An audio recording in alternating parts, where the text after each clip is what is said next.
pony is prancing, his mane and his tail. Waving goodbye, we're hitting the trail. My home's on the saddle, we're packing it all. Adios, amigos, I'll see you next fall. I'm tired of nothing sad like I told the kids. When I went to old Mexico, I told them, I said, if I die there, that's what I want to do. I want to make that trip. And on this trip, if I die doing it, that's fine. I'll be dying doing what I want to do. You got to die sometimes. Why? I'm like Eisenhower. I'd rather wear out than to rust out. You can tell all the ladies who say goodbye. We're behind you a minute now, okay? Yeah. We believe in No you. need to worry, there's no need to Okay. cry. I'll camp in the moonlight with my gal on my mind. I need a good saddle horse. But if she comes looking, it won't be hard to find. On April 14th, 1989, artist, writer, historian, and cowboy Ivan Denton set out from Artist Point in the Boston Mountains near Winslow, Arkansas, to begin a 5.5-month, 2,500-mile trip to Woodford Station, California. He better have beautiful ears, because when I sit on him, look between those ears, it's 2,500 miles. The reason for the journey is to commemorate and research the pre-Civil War cattle drives from Arkansas to California. Well, I think the original reason was I just wanted to experience it, the adventure, but also in writing the story. I'd rather not imagine so much. I'd rather know what it's like to do it. You know, any artist, if an artist can learn to work from life, he does a better job, and a writer needs to experience that type of thing. For close to 30 years, Ivan Denton made his living primarily as a wood carver, receiving recognition nationally and internationally, having been featured in National Geographic a few years back. The only other income he received during this time came from breaking horses and raising cattle. Recently, he began writing as yet another occupation, but still following the same loves and interests seen in his wood carvings, wildlife, and the Old West. Now, I think from this, if I'm worth my salt as a writer, there's potential for novels to come off this. So many stories that have to do with this are novels within themselves. The University of Arkansas Press published his first book, The Art of I. Denton, in October 1988. Mr. Denton believes the history of the state of Arkansas's cattle industry is a long and rich one, dating from the 1700s, a part of the state's history and tradition that he's been researching and documenting for several years. These drives are farther back than the Texas drives north, and to find anything on it's very difficult. And cattle was a large part of the livestock that we had, and the finest cattle in the United States were grown in Arkansas.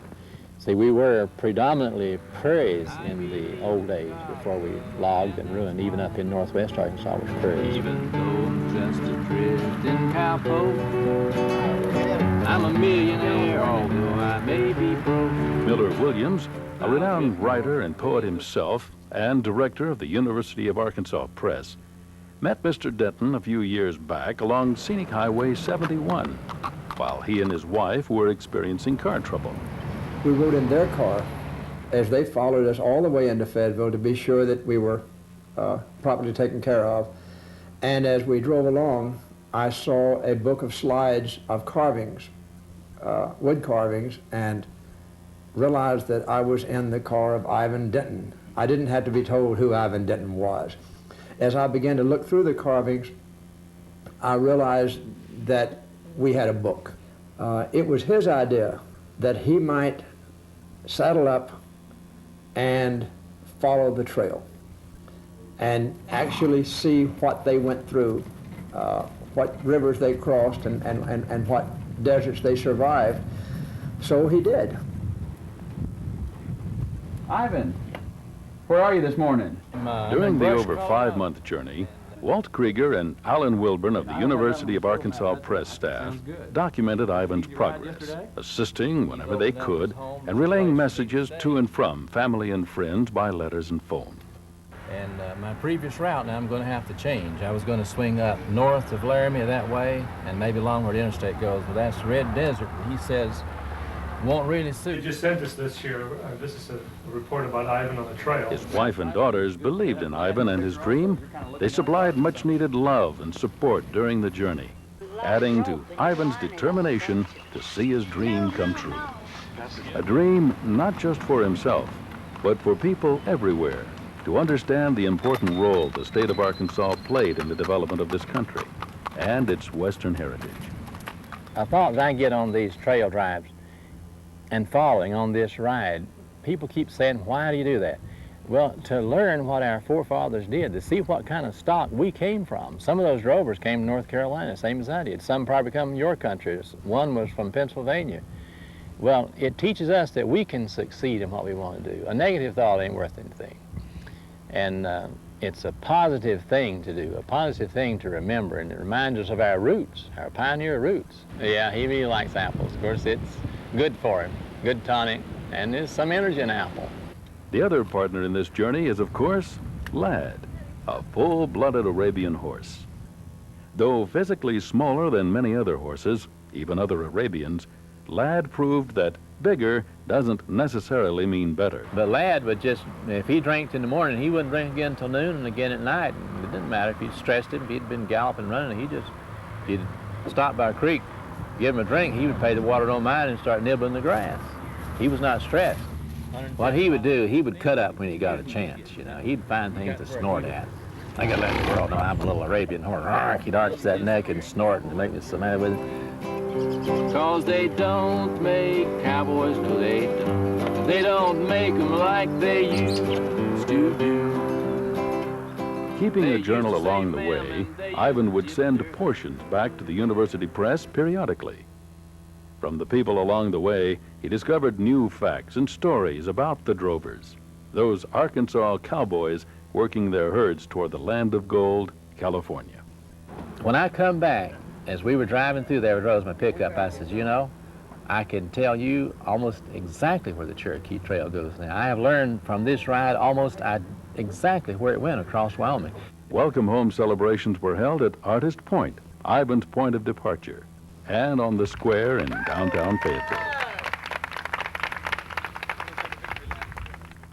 For most of us, the over 2,500-mile trip Ivan Denton experienced would only be a dream. For Mr. Denton, the dream became reality. I rode across the line, and I was really getting quite emotional about finishing the ride. I only had 6 more miles to go, and I could just look back and still see the Welcome to California sign. Well, here coming out of one of the ranch set of buildings was this handsome cowboy, and he was wearing chink chaps, same as I use, the short chaps. And his daughter was with him on 2 nice horses. He had the twisted mustache and the black hat, you know, the 4 1/2 droop to it. He rides down the road, and cowboy fashion, waves his hands, says, where you going? It dawned on me, and I can't say California because I just rode across the line. So when he asked that question, where are you going? I looked him in the eye and I says, I'm there. And he thought something of me. He looked back in and he says, but where are you heading? I says, I'm here. All summer long I've been riding this horse from Arkansas to California. Now I'm here. And then his jaw dropped open, you know.